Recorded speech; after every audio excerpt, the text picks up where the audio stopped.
изборите беа првично закажани на 5 јуни, ВМРО ДПМН испадна со голем број на проекти за млади и кога настана одложување на изборите, веќе почнаа голем дел од проектите и да се реализираат.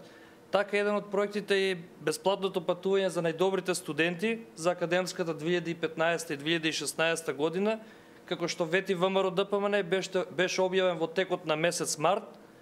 и по направената селекција согласно утврдените критериуми 25 најдобри студенти одлучија да патуваат тогаш во Барселона и ова ветување беше реализирано во месец мај. Кога сме кај студентскиот стандард, реализацијата во втора фаза за целосно реконструирање на студентскиот дом Гоце Делчев е веќе завршено, а како што може да видиме и во ребалансот на буџетот кој е доставен вчера до собрание, се скратуваат финансиските средства за реализација на овој проект.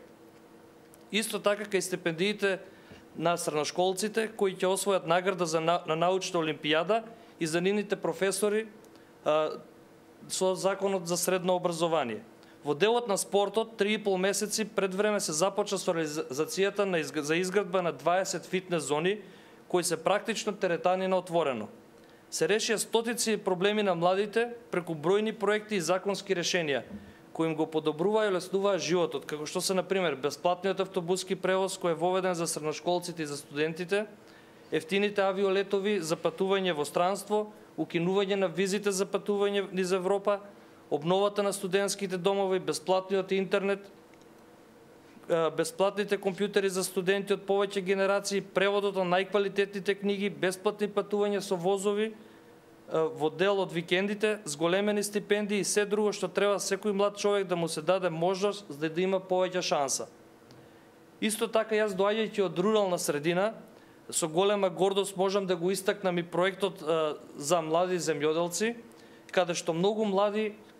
си најдоја своја шанса за своја екзистенција. Исто така во Тиквешијата е отворена една од најголемите странски инвестиции, односно Дрекстермајер, инвестиција во Тиквешијата која што вработува повеќе од 5000 луѓе и многу голем број на семејства ја наоѓаат екзистенцијата токму во оваа фабрика. СДСМ да ги кочат со блокади и со деструкции, треба да се фатат за работа и уште, освен укинување блокади и деструкции, буквално ниту еден од проект не можеме да видиме кој е стриктно насочен кон младите, туку едноставно тие се зафатија овие денови со чистење на гаражата под влада. СДСМ со овој начин на работа, наместо како во нивната програма, што ветува враќање на диаспората, ќе постигнат контраефект и иселување кај младите. Пред мене го имаме и предлог буџетот кој е доставен до собрание, каде што за изградба на спортски сали во основните училишта се скратуваат повеќе од 100 милиони денари.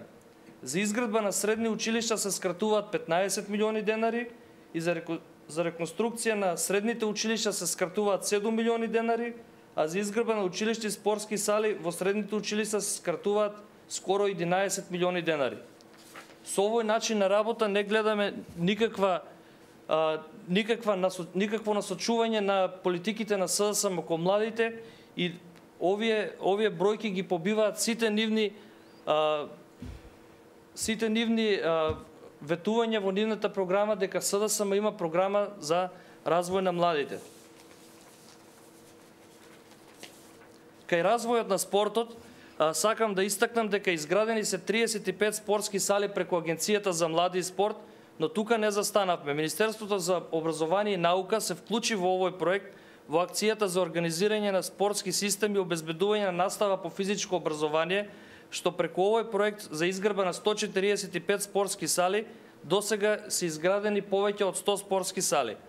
Потоа се продолжи со проектот за изградба на 50 фудбалски игралишта и овие фудбалски игралишта се веќе дадени на контрола на локалната самоуправа и ги користат голем број на локални спортски клубови. Изградени се исто така и 100 тениски игралишта, од проектот 100 тениски игралишта кои досега се реализирани 89 тениски игралишта. Благодарам на колегата Бојан